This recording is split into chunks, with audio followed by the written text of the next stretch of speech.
The views, comments, and opinions of the following program do not necessarily reflect those of Morris Media Studios, MorrisMediaLive.com, or its affiliates. Listener discretion is advised.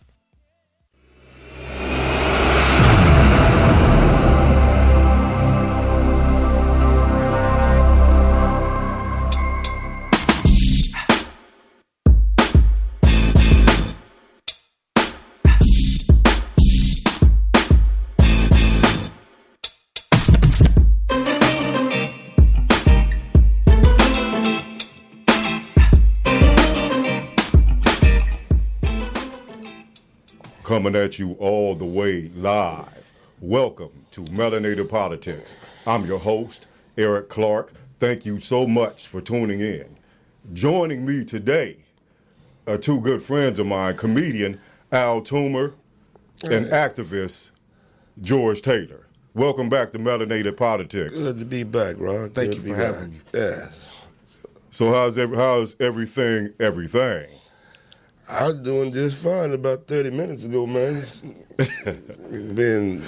Got my fingers screwed up around here, so yeah, I'm hanging in there. See, what had happened was... Almost took our finger off is what had happened. Yeah. But I'm always blessed. I'm honored to be here. Thank you for having me on Melanated Politics. Yeah, but other than that, yeah, I'm doing just fine. Just, realizing how important this finger is. Hold with this finger. And I'm assuming that all your weekends went well. Roll with this finger. All your weekends went well, everything? Weekend was awesome. Awesome. I vibe with you. We talked. Oh, yeah. We politic as we always do. Oh, yeah. Put some things together. And so tapped in. Other than that, just family. My babies. So I've been doing that. I'm getting ready to go away to school. So I just been dealing with the babies, man. Trying to just family. Yes, sir. I get ready to get on this journey. Yes, sir. Mm-hmm. Yes, sir. And your weekend, besides him being responsible. Besides, this is taking over my weekend. It was great. I got my motherfuckers, got my fingers smashed up here. Okay, I understand that. I know you didn't do it on purpose, but that does not alleviate any of the pain and some of the things I ain't gonna be able to do for a couple of days. Go ahead, Rod. Let's go ahead and peel the scab off. Okay, let's peel the scab off. Is college the solution for young black folk in America? Tell us what you think. Call in at 323-293-3375. Also on the table is Donald Trump's latest drama. That's also on the table. But the first question for our audience is, will the Democrats push for the labeling of white domestic terrorist? Talk to me, panel. I'll talk back.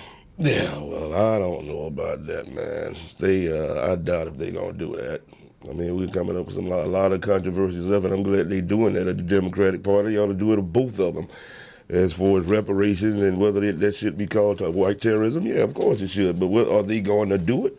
These people don't like to admit guilt or anything, so I doubt if you see that. Now, we can ask for it, but don't expect.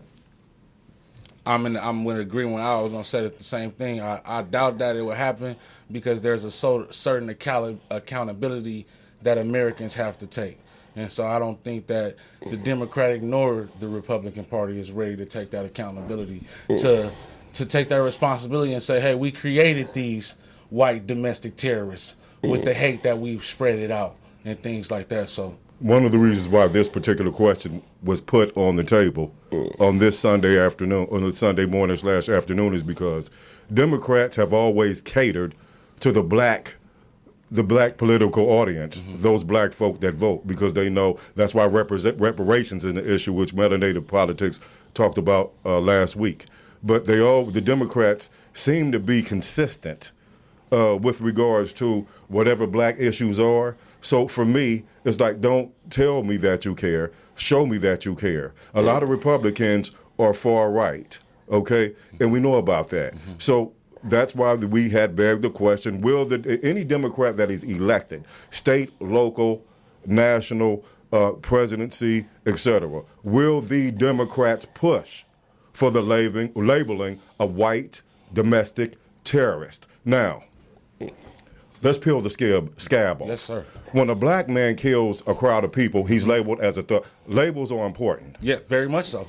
Very much so. Go try to buy something with your label with the wrong credit and see if you walk out of there happy. Labels are very important. Yes, sir. Yes, sir. Okay. When a black man, okay, and obviously, you know, as far as I'm concerned, mass killing is wrong. I mean, I'd rather live in a peaceful world. But let's just peel the scab off. When a black man assassinates or kills a crowd of people, he's labeled as a thug. When a Mexican does it, he's labeled as an illegal immigrant. Correct? Now, when a Muslim does it, he's labeled a terrorist. Right? Now, when a white man kills a crowd of people, you know what they label him as? A lone wolf, mentally disabled. That's what they always Joe. do. Mentally, Yep. Now, Shooting up churches. now, the congresswoman from the state of New York, Alexandria Ocasio-Cortez, she made the case at a congressional hearing and broke it down like a double-barrel shotgun. Yeah. That's what she do, though.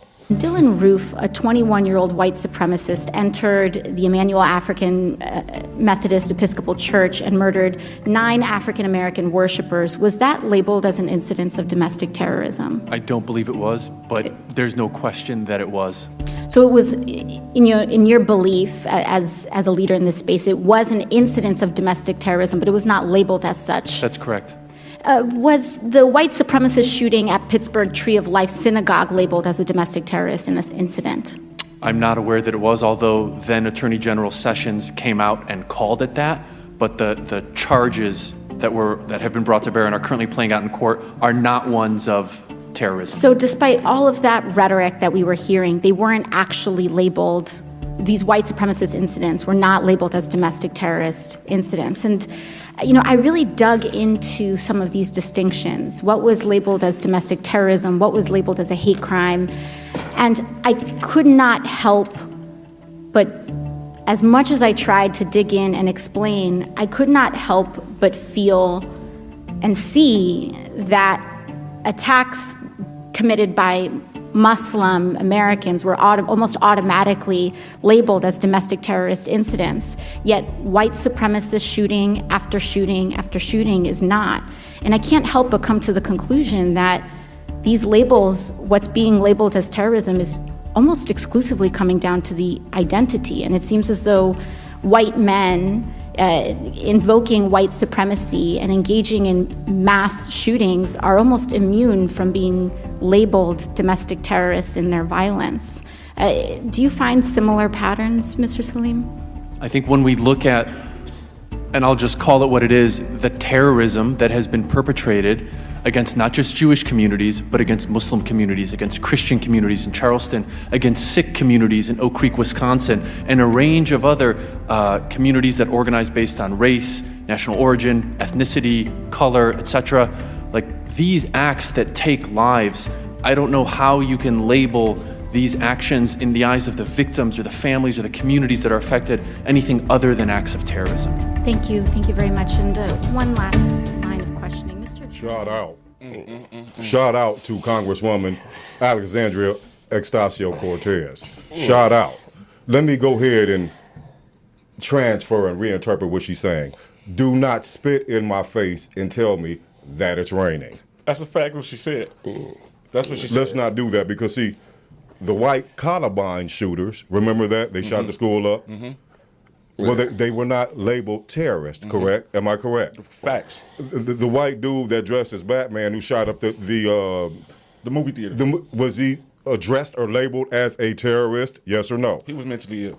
What about the white dude, the white far-right Republican guy who shot up the crowd in Las Vegas? Unfortunately, all those the people that died in an unfortunate situation. Was he labeled as a terrorist? He was suffering from depression. Now, these people commit, by definition, these are terrorist acts. Yes, sir. But they are not labeled as a terrorist. Don't spit in my face and tell me that it's raining. What do you guys think? It's white privilege, man, and they don't look at those guys as terrorists. To them, that's part of their militia. Anything those guys do, most white, they can't admit to what they're doing, but they know what they're doing, and they ain't gonna call them terrorists. To them, some of their vigilantes, their militia doing stuff that they denied is going on, but that shit is deliberate. It's part of their system, their culture. So, no, they'll never call them terrorists. Exactly. I think that they shout out to Congressman Cortez. She said a mouthful. I think I always say it's the pigment. It's like if you have pigment, you lost. Yeah. And so they're just protecting their white supremacy. And like I said, I always feel like they create these mass shootings to create laws because exactly. Why not? What would be the other reason to not label them as terrorists? Why when a young black man shoot up a park, he's labeled a terrorist? He's a domestic terrorist, but or a thug, or a hoodlum, or a Mexican illegal alien, you know what I mean? Things like that. But then, as soon as a white dude shoot up a whole bar, it's was suffering from depression. He was mentally ill, and you know what I mean. And it's like, no, he was exercising his white supremacy and his white privilege, and so, I'm still playing a lot of what she was saying. She was on him. I love how she play ball though. She don't let up on him. What you think about what she said as far as the video, Toomer? She was on it. She was right on point with it, man. And she broke it down. That's how you have to do things with them. Break it down. I mean, this guy, I'm sure he didn't come there to agree with it, but the way she broke it down, you would look like a fool denying, what she was saying. And what they call terrorists. When black man, you mentioned black kids, but gang members, man, how many times they go up and just shoot up hundreds of people? We don't do that. Our shit is personal. It's fact. These people shoot up movie theaters and concerts and all types of shit. Just thousands of people at one time. We don't do no shit like that. Just because. This little penny ante crime y'all calling terrorism. Come on, that's the real terrorism. If a Muslim kills someone, they hurry up. Oh yeah. Not now, but right now, and put the terrorist/terrorism label on that. They put a face on there. They blast it because see, imagery, symbolism is psychological power in America. Yeah. That's like that word settlers. Are you serious? What in the is a settler? It's a terrorist. If you have 200, I'm not going to go off track, but it's all intertwined. Okay, if you have 200 million Native Americans in what is now known as the United States of America, and now you can't find a pack of them walking down most streets in the United States outside of a reservation, with all due respect to Native Americans, these were not settlers. By definition, they were terrorists. For sure. And they committed acts of genocide. I said that to say, labeling is extremely important to the person that is listening and taking it in, and also for the person that's actually trying to keep their so-called power. Labeling represents symbolism. I think you hit it I think you hit the nail on the head when you said, try to go buy something with a label or put your name on a label.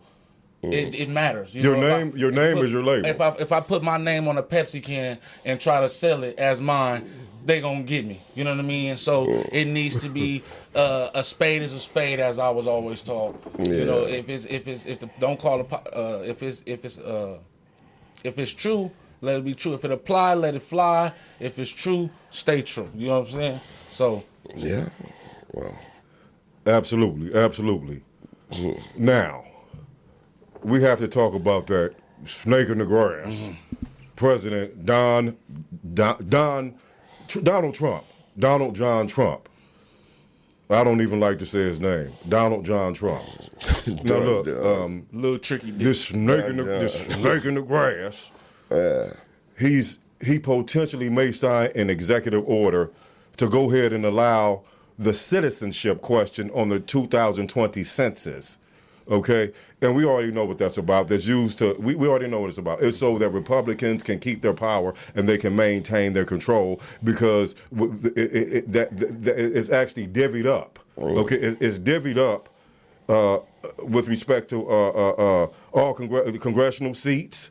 Okay, allocation of funding, and also used to draw like state and local borders. So that census is very important. And now that they're may put that citizens question in, let's see what happens. So we'll keep you posted on Donald Trump and his so-called potential citizens question. But right now, ladies and gentlemen, we have a caller. We have a call coming in. All right. Welcome to Melanated Politics. Thank you for calling in. Tell us how you really feel. Who am I speaking with? Oh, Are yeah, you there? hi. Yes. Yeah, hi. My name is Daniel Thomas. And my buddy, Dr. Kevin Harris, I think, is co-hosting with your show today. Yes, sir. He should be calling in. I'm familiar. Yeah. Thank you for calling in. Thank you for calling in. Yeah, yeah. My question is, do you think Donald Trump will be reelected? Yes. Yes. Yes. No, I won't dance around that. I won't sugarcoat it. 1 + 1 is 2. The sun rises in the east and sets in the west. Yes.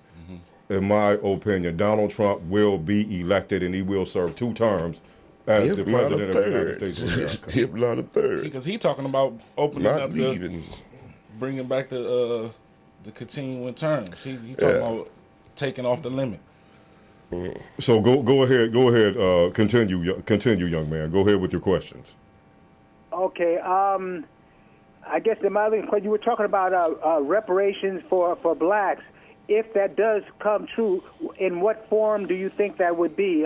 Should be education, monetary? What's your take on that? Well, I don't know what happens when somebody owes you money, but when they owe me money, they can't tell me how to spend it. Yeah. So the whole thing is they can never pay us back.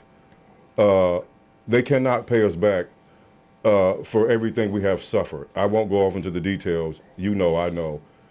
But yes, every other so-called minority in this country has been given some sort of reparations. So yes, reparations should be given from a moral perspective and from a historical perspective. You had the grandfather clause. You had the 40 acres and the mule. You had what happened after Reconstruction. I mean, the list goes on and on and on and on. You have the St. Louis riots. You have Black Wall Street in Tulsa, Oklahoma. So yes, morally speaking, if you have the common sense of a head of lettuce and you live in the United States of America and you know the history of black folk that have suffered by the hands of the white slave masters for 400 years, yes, reparations from a moral perspective should be mandatory. And I think also I think it should be split not just monetary but also into institutions, banks as well as education, because money we'll just spend and make Gucci rich, I feel, and so which will create a bigger issue. But so I do think that institutions will be the biggest thing that reparations should take care of first. If they ain't talking about parceling off a couple of these states, man, if we don't have no land to build stuff on and start building our own industries, then it don't make no difference. It's just money that's gonna go back in. Facts. To we don't have anything. We don't have a toothpick factory. What do we produce? So we got to be able to do that, or you gonna always be like an orphan to somebody. So I'm a check. I need some land. 40 acres and a mule. Yeah. Also, freedom is based on land, and that is the bottom line. Yeah. That's why land has been conquered.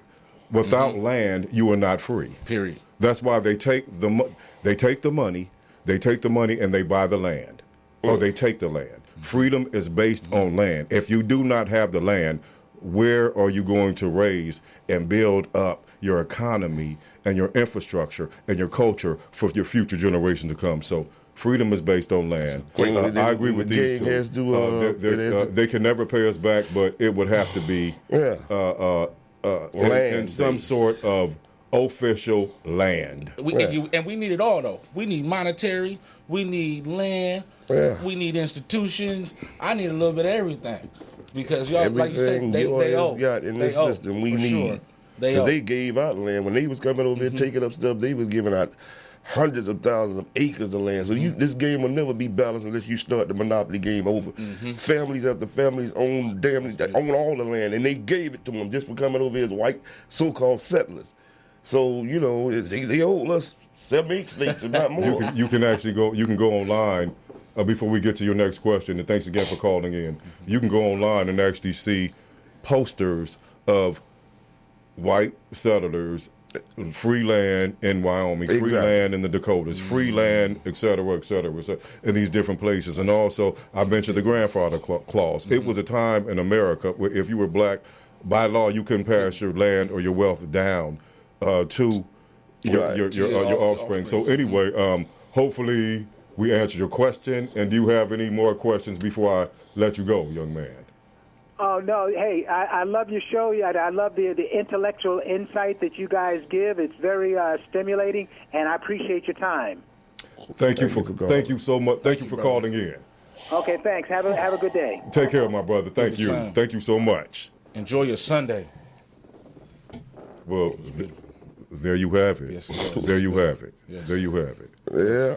That was a fantastic call. It was. Once again, I can't say it enough. Thank you so much for calling in. A shout out to Kev. Shout out to you. I want to give a shout out to mother co-host that's not here today, David Harper. Shout out to David Harper. But also getting back to that snake in the grass, that rat-faced dog, Donald Trump. Done. What is it? Now, Donald Trump supports the United States women's soccer team. Okay? As a matter of fact, he's already said he's going to invite them to the White House. I don't know what's going on now, but whether they win or lose, I know they're playing right now. They're playing.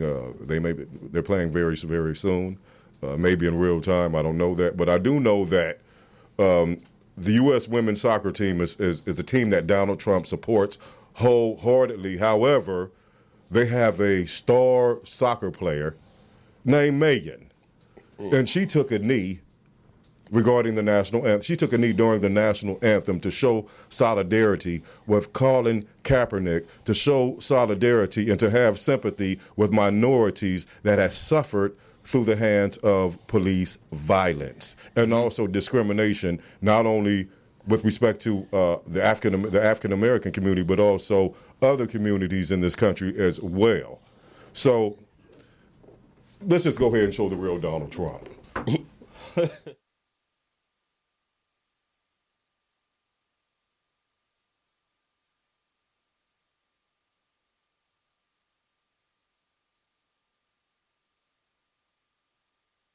And I just say very simply, why doesn't he show his birth certificate? We do not have time for this kind of silliness. I think that I've developed very, very good relationships over the last little while with the African American community. I think you can see that. Look at my African American over here. If I were starting off today, I would love to be a well-educated black because I really believe they do have an actual advantage. Today, I'm very proud of myself. A well-educated black has a tremendous advantage over a well-educated white in terms of the job market. I'm not afraid to say it. Do you believe President Trump is a racist? Yeah, no question. And neither is she. Donald Trump is a racist. Here's how we know. When LeBron James opened the I Promise School in Akron, which provides free tuition, free transportation to and from school, free breakfast, lunch, and snacks, GEDs and job placement services for parents, and a fully funded college enrollment to the University of Akron for every graduate. See stories of kids that's going through the same thing that I went through. It even makes it even more of like, yes, we did this. This is why we should have did it. Trump did not applaud him, rather questioned his intellect in his favorite forum via an age-old tactic with racial undertones. As Eugene Scott puts it, the president is using a common talking point from white supremacist communities that black people have less intelligence than white people. He uses stupid and ignorant very often when attacking his black critics, opposed to actually entertaining their argument. Similarly to Congresswoman Waters. Maxine Waters, a very low IQ individual.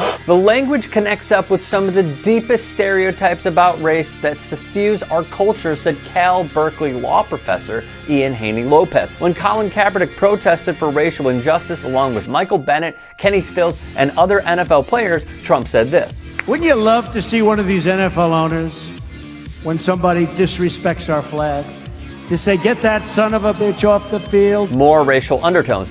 But when Megan Rapinoe, the freedom-fighting activist, knelt and chose to stay muted during the anthem, Trump brings up criminal justice reform and black unemployment. More on that in a second. Says he's a big fan of the American team and invites her to the White House. What a double standard. As for low black unemployment, the ubiquitous talk of it is a way to shield Trump from accusations of racism, says Clarence Lucene. This man has lost his mind. Go ahead, George. Who let this man in here? But you know what, though? You know what? He is the poster child for white supremacy. Bottom line. He is. I'm baffled. This dude, he just. It's comical, but it's not funny. You get what I mean by that? It's comical in the sense that this dude, he just say whatever. And go ahead. And you got to give him respect for that, yeah, man. Do. I don't care what you say about him. I like that part of it. I love that part of it, too. Yeah. So, what you think, Altuve? We need to be more like him as black people, man. You can't. Actually, at the end of the day, man, I'm just tired of everybody being so goddamn sensitive. Exactly. That's true. We need to be as loyal about our people as he is about his. You know, you don't give a damn. He will hear. You know, maybe we'll get something because a white woman stood up and said something about it. But niggas who supposed to be playing football, kneeling, get up, nigga, and earn your money. And go play. That's the way he feels about it. So, and I respect white people like that. I do like the ones who hide this shit and smile in your face and stab you in the back. Okay. I don't like them kind. Him, I can see him coming, and I respect it. And even more specifically, what do you think? What do you think about how the comment he made about NFL players in comparison to Megan, the Star USA soccer player? Now, the audience clearly saw the discrepancy. Okay, and the double standard. Speak on that. I think he picks and chooses. I also think that he picks and chooses where he wants to do things as well. He's strategically stupid. Like he do stupid stuff, but it's calculated. Like he pick and choose his battles on when to make himself look good, and for the white supremacist groups, and then when to make himself look good for regular American people. And that's how he really won the vote and how he got in there, because he bipolar. Like I said, he know how to wear different hats. He the white spook that sat by the door. I'm telling y'all. Yeah. He really playing ball. Go ahead. And how does Donald Trump?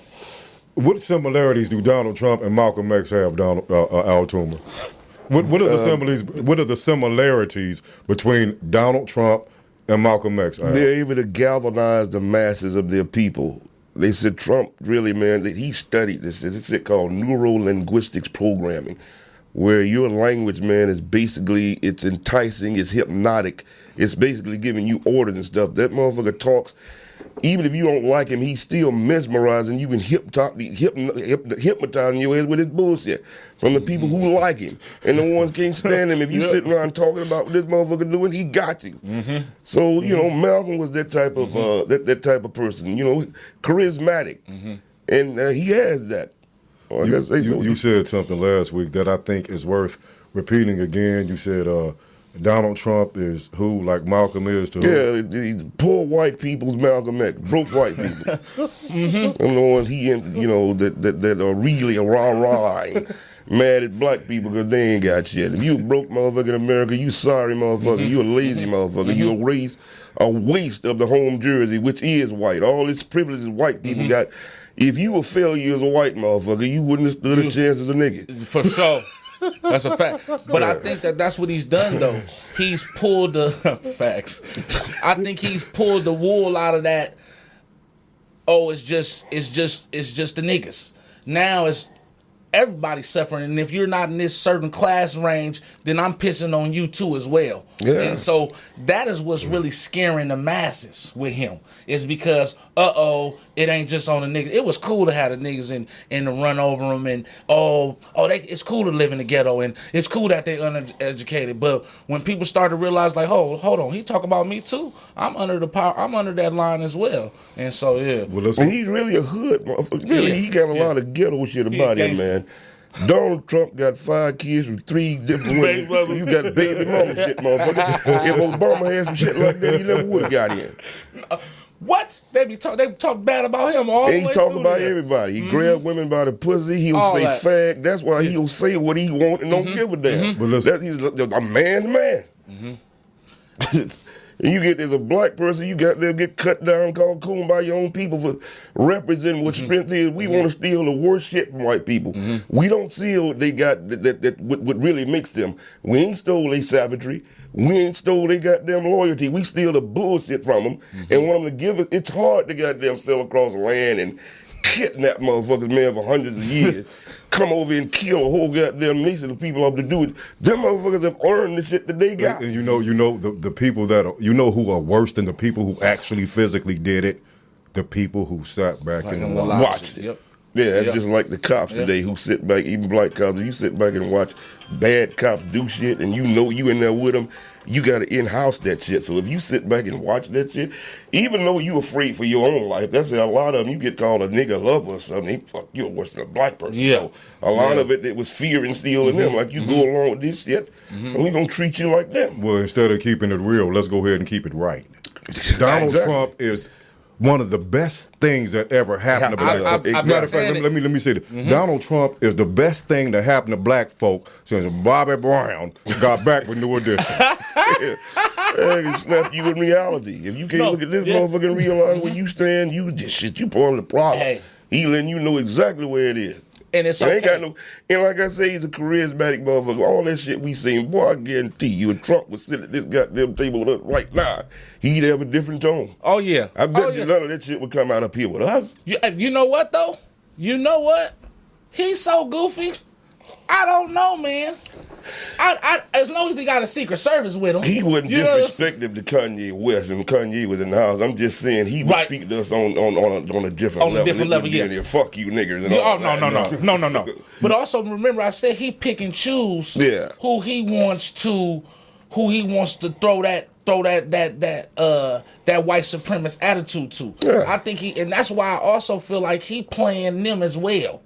Oh, I think he playing both sides of the fence, because I'm not saying that he not a bigot, because he is. When not only is Donald Trump a serial liar, he's a spineless jellyfish. Okay, now he's met with the North Korean leader, 3 times.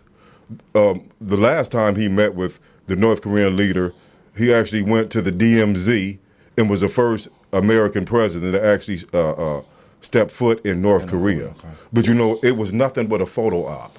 And he's just running around like he's so proud and he accomplished so much and he created the narrative. I mean, the man, Donald Trump, act like he touched the sun with his pinky toe. He created fake news. Donald Trump act like he walked on water holding a Confederate flag. Yeah, well, that's him, man. And he's a bull. What they say, he's more of a bullshit artist than a liar, which is an oxymoron. But the liar, you just lying for no reason. This motherfucker bullshit. He creates his reality and make you believe it. To this day, his people believe he had more people than The Rock during the day he was inauguration. And you could clearly see the pictures. And we can still see land with you inauguration. You couldn't see nothing but people out there with The Rock. Yeah, he's been obsessed with crowds. He knows how to work the camera. Remember, he's a reality television show guy.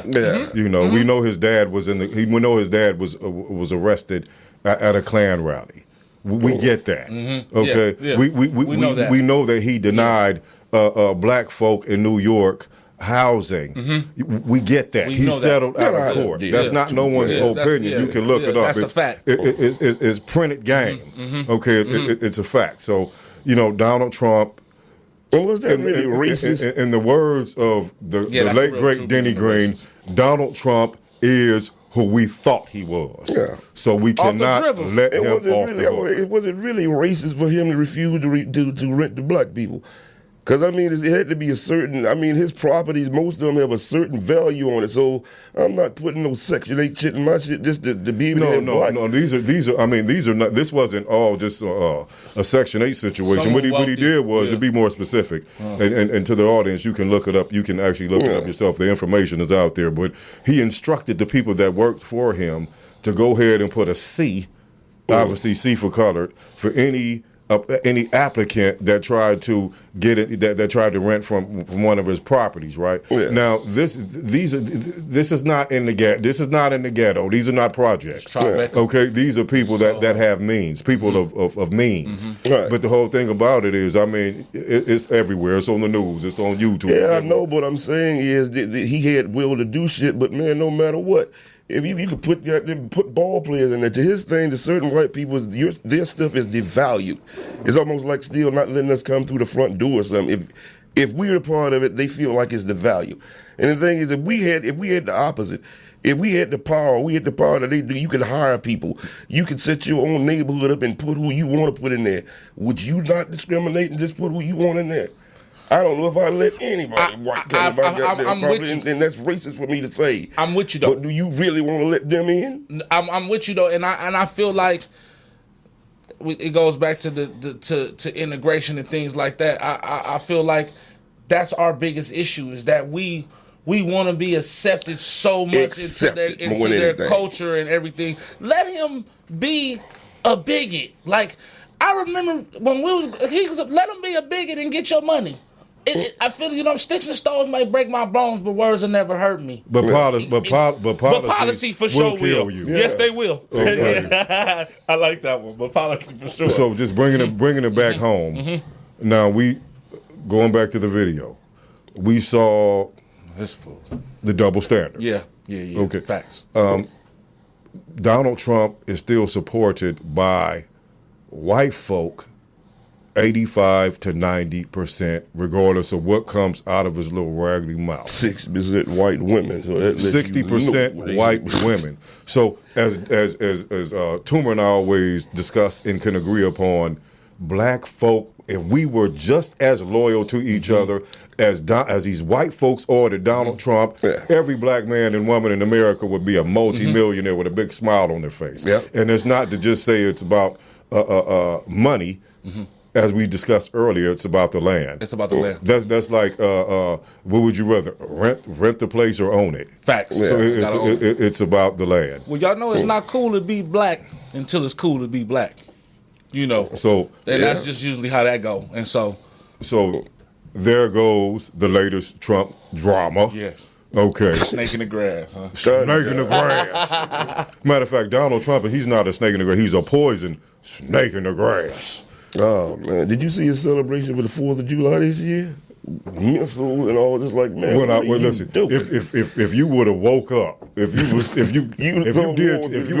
you had just a little bit too much fun the night prior, right? Yeah. And you wake up and you just you look around or whatever. You wake up and you see the television and you're hearing impaired, or you can't read the closed caption or whatever. You just see it, right? You would think you were seeing North Korean parade, with the exception of people kicking their feet up. Yeah, very, very high. Even the old USSR, a parade like that. So black folk need to stop celebrating the 4th of July. Tell you, man. Come on now. Yeah. Black folks went and escaped to fight for the British to obtain their freedom. Yeah. And everything has a purpose. Damn national anthem wrote by them. Come on now. Yeah. You know what? And we're going to go because I know you got to go. But I think we so. Well, if you know I got to go, can you let me go? I'm going. It's you. People accustomed to the traditions. And I don't think they really thinking to the fact that that's what it is. Because I just celebrated and now you got me thinking like, no. I don't celebrate none of them days, man. We don't do nothing but destroy ourselves. You sit around and eat a bunch of dead flesh and kill yourself. You drink more, and Independence Day. Well, we can't, as always, we can't discuss any problem without discussing a solution, correct? Yes. Is college the solution for young black folk? I'm gonna pose that question to our audience again. Is college the solution for young black folk in America? Go ahead, gentlemen. If you want to go learn how to work for somebody else, fine. But if you want to be some type of entrepreneur, probably not.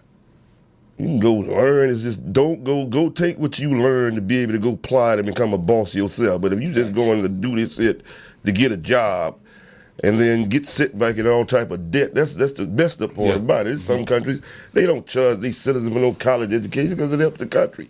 You are being charged for this education you got, and then by the time you get out with it, it's so many people want to be doctors, lawyers, engineers, that somebody gonna get left out. So you got this goddamn degree, and you got to go work at McDonald's. You don't get no motherfucking degree for that. Mr. Taylor, we're going to get your opinion on the other side of this phone call, but right now, welcome to Melanated Politics. Thank you for calling in.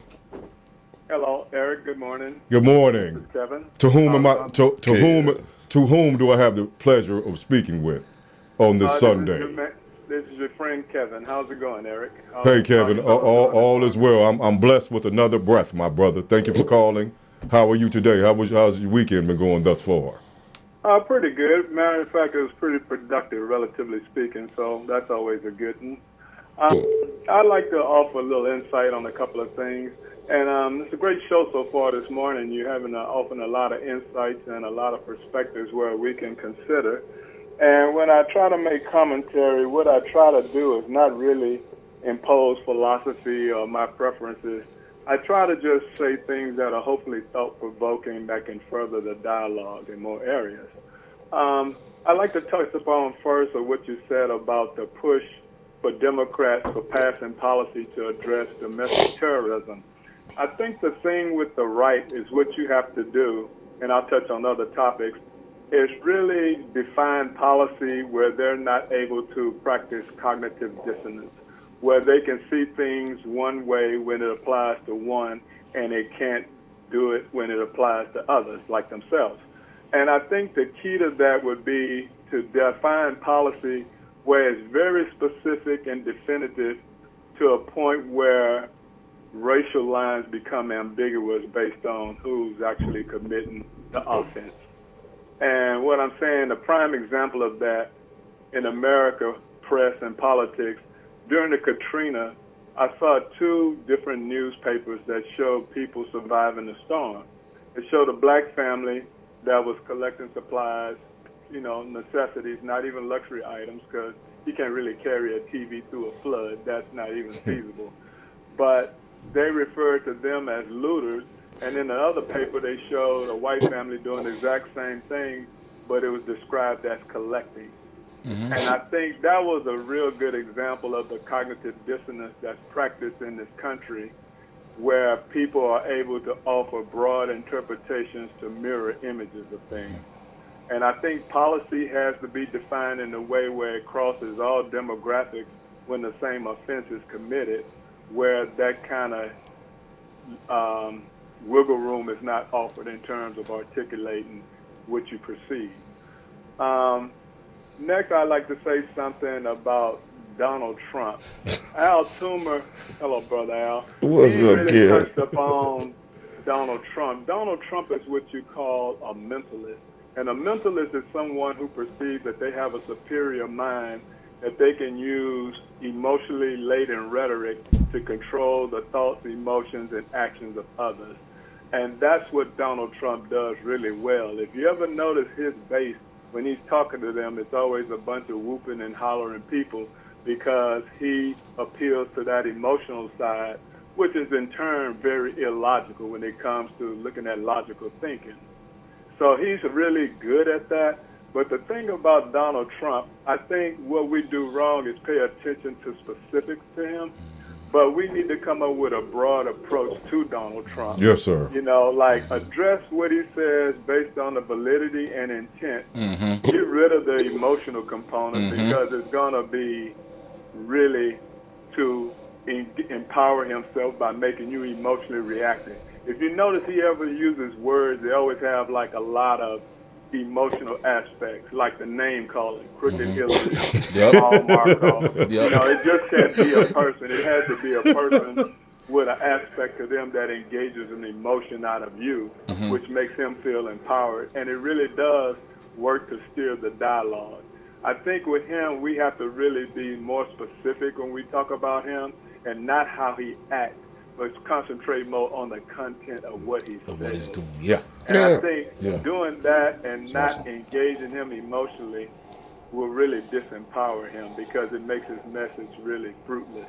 Well, And the last thing I wanted to talk to you about was my friend Daniel called earlier and he mentioned reparations. And you and I, Eric, we've had our discussions about reparations. Absolutely. And the brother to the left of Toomer, good morning, young man, yes, had a really good point.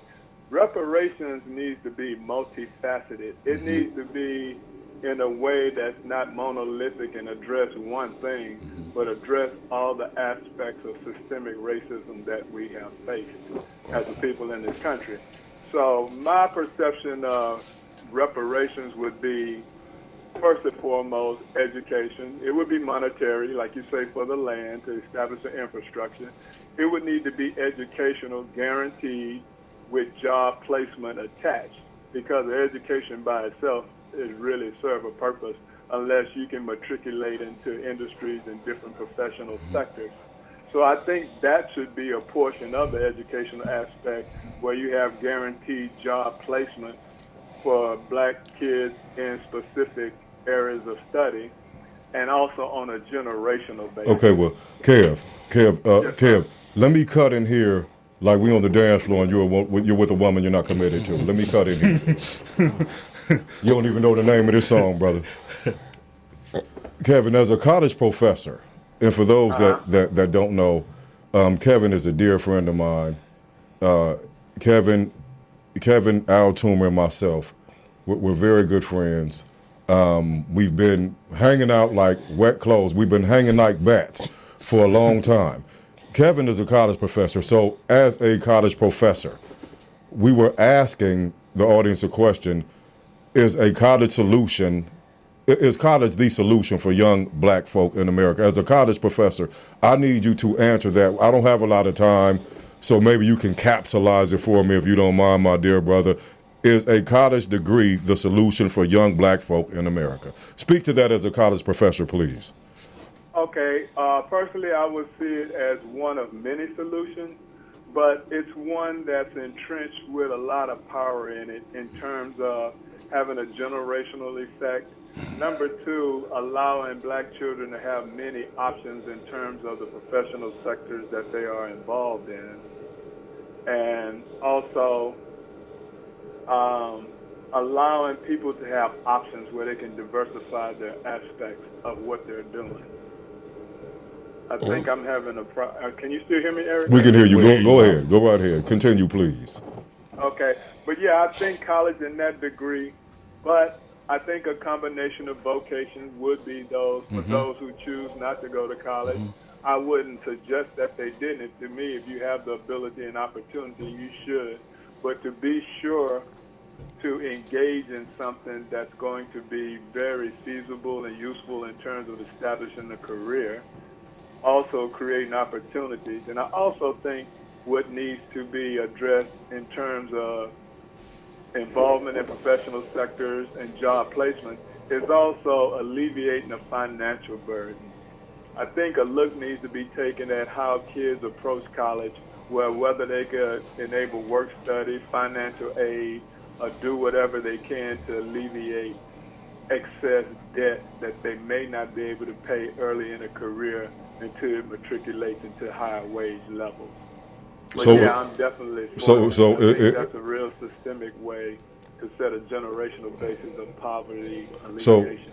So before I let you go, and thanks again for calling in, is college the solution for young black folk? Peel the scab off, yes or no? Yes. Thank you, sir. And Kevin, thank you for calling in. I appreciate it. I appreciate your passion. I appreciate your intellectual capacity, and I appreciate your friendship, my brother. Thank you for calling in. Drop some jewels, brother. Likewise, and Thank your brothers have a good day, man. All right, Doc. Have a good one. All right, take care. Absolutely. Absolutely. Now, one of my favorite hobbies, I love to read. I love to read probably more than just about anything else. I take a lot of pride in being a information guy, so I've always loved to read. I've always had specific authors and scholars that I've always read and studied and recited and connected with and learned from. And I've mentioned them on the show before, Sheikh Anta Diop, African Origin of Civilization, also with respect to the first Native Americans who looked just like us. They came before Columbus by Ivan Van Sertima. That's worth mentioning again. But one of my top favorites that is relevant to this conversation is Dr. John Henrik Clarke. He once talked about black folk and education. Let's check out Dr. John Henrik Clarke. What do you? Then I care. And all I got is old beat up brownstone house in Harlem, a little pension and Social Security. He would probably have less of a chance. They see him first, he's taller and just as black.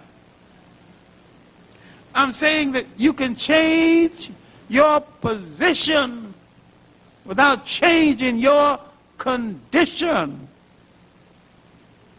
We are no further from slavery now than we was after emancipation. Only the new slavery is computerized.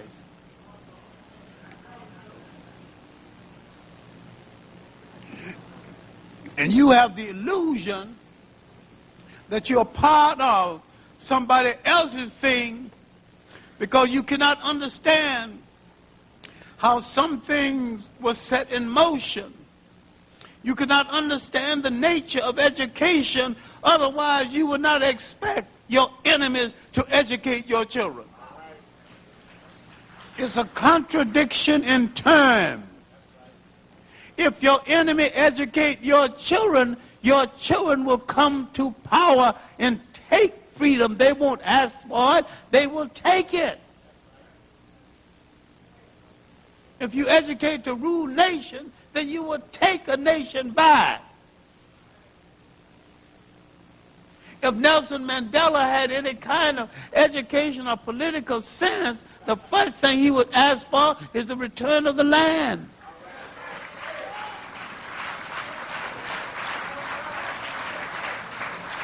Land is the basis of nation. All right, suppose South Africa could vote tomorrow. They eliminated... Dr. John Henrik Clarke. Please. I'm talking about... Go get all his books. You can check him out. There's different venues you can check him out, but Dr. John Henrik Clarke. One of my intellectual heroes. I love that man. Yeah. What do you think about what he said, gentlemen? It tapped in right where I was going. I was going to say the same thing. I feel like to have true black domination, we need education because we have to have engineers, we need lawyers, we need doctors, we need accountants, but also, like the brother said, we need agriculture specialists, we need blacksmiths, we need electricians, we need carpenters to really control this thing. But Al hit something over the head that was important. We need I lost my train of thought. Go ahead, Al. Drop it, I'll come back. Yeah. Go ahead. What do you think about the video, Toomer? He's right on point. You made some good points, though. Thank you. What do you think about the video, Toomer? Yeah, he's right on point about changing your, you can change your position without changing your conditions. I mean, that's what I was saying earlier about if you want to go there to learn, man, to go get a job, then yeah, it's perfect for you. But as far as us, we have to set our own curriculum about what we teach our kids, and, because he's right about that. How you expect your enemy to teach them to be goddamn leaders and this type of bullshit? They gonna teach you to be somewhere where you can get a job, get you a house and a car and a wife and be happy with that. But as far as, we can always be second tier. And that's the only thing I hate about this shit is having to look and always know there's somebody above me that controls my everyday life unless I got them do what they want me to do. That's not cool for a man to be in. And the point you made, and I was going to say is, go ahead. Okay. You guys made some good points. Look, we have one last call coming in, so let's go ahead and take the last call before we wrap it up. Welcome to Melanated Politics. Thank you for calling in. Hi, this is Barbara Adams. Hello, Barbara Adams. Thank you so much for calling in. I have a comment. Yes, ma'am. I think education is for those that want it. And I look back over the years where when I was in elementary school, well, I'm going to say middle school through high school, a lot of the black boys that were striving to do their best and be in the advanced classes, they were made fun of. Mm-hmm. So what are we doing so that it will be all right to be a black, intelligent, young kid to be able to go to college? So what are we doing about that? That's my question. We're changing the narrative. Go ahead. Yep. That is. Thank you so much. One of the best questions. One of the best questions we've ever had on here. We have to redefine black manhood. Okay, we have to make being intelligent. We have to make intelligence the new tough. Mm-hmm. That's what we have to do, and that's something that we have to promote, and even more importantly, for men like me, be a good example of that, and continue to be a good example of that. So I agree with you. I agree with everything that you said. That was a very interesting point. I've always been I always thought school and education was very, very important, even when and you have to know thyself as well. But that's a very, very great question, and hopefully I answered your question. Yes, when these young black men, young black boys go to school, they have to understand that education is and being smart and being intelligent and speaking adequate and proper grammar. It's cool, it's hard, it's tough, do it, and that's the bottom line. I think that's the most important thing. Everyone is not made to be a college student. Exactly. And we are not sending our kids toward trade school. Right now, I'm working as an engineer. I work in the construction field area. And right now, there are more Hispanics working in the field, and because there's a shortage of males to do these different trades, they're bringing them in from Mexico, and they are giving away scholarships and money because they're in a shortage. But as Americans, black Americans, we look down on different trades, and I thought to myself, where would this entire country be if we did not have construction workers and trades? Yeah, absolutely. Absolutely. That's we have to, like absolutely. Would you guys have any questions or comments for the caller? Very good questions. Very good points. You guys have any questions or comments for the young lady before the number one thing that I'll touch on and make it quick because I have to wrap it up. Is making school cool, and that was my number one thing. That's the reason why I'm going to get a doctorate and changing the narrative around for people that look like me and making it cool to be intelligent. And tumor. Yeah, well, you're right about that. You have to make it chic, man. These kids grew up watching athletes and rappers, and it's more appealing to be that. So you have to find a way to, like you say, make intelligence be just as, I want to be like that guy, as opposed to LeBron or the guy I see driving Benzes around selling dope and all this type of stuff. And it takes a smart person to be able to do that, by the way. But scientists and stuff, when you say smart is what scientists, like Neil deGrasse Tyson or somebody like that, it's certain other avenues that we need to stir kids to, other than sports and doctors and engineers and lawyers, and it's a whole lot, man. And also, Barbara, Mrs. Barbara Summers, vocational schools are very important. Not necessarily a 4-year or 6-year or doctorate degree, but any type of vocation. It's always good when you have some paper on your name. So thank you so much for calling in. We really appreciate that. Thank you for one of the best questions I've ever heard. We really appreciate that. Thank you for your wisdom. You have an excellent weekend, sister. Thanks again for calling in. We really appreciated that. Yes. And congratulations on the trade school and engineering and all that. Congratulations. Keep up the great work. Thank you. That was awesome. That was awesome. That was awesome. That was awesome. Before I wrap this up like a burrito. Yes, sir. Shout out to all of the wonderful individuals that called in. We really appreciated that. Go ahead and subscribe to Morris Media. Keep in touch. Stay on point. Stay online. We will continue to just take pride in bringing you local and national politics that actually affects the black community. We will always define melanated politics in realistic terms. Melanated is the essence of color. Mm-hmm. When we talk about politics, we're not talking about Democrats, Republicans, independents. Politics means war without bloodshed. So there's a definition of melanated politics. Thank you to my two guests. Thank you for being here with me. Thank you for your intelligence. Thank you for your points. Thank you for your passion. Thank you for your love for black folk. Thank you so much for that. Thank you to Al Toomer. Thank you. We appreciate that. Thank you, my brother George Taylor. Thank you. Thank you. We really appreciate that. Thank you. Thank you. We gonna take that. Thank you. Appreciate that. Don't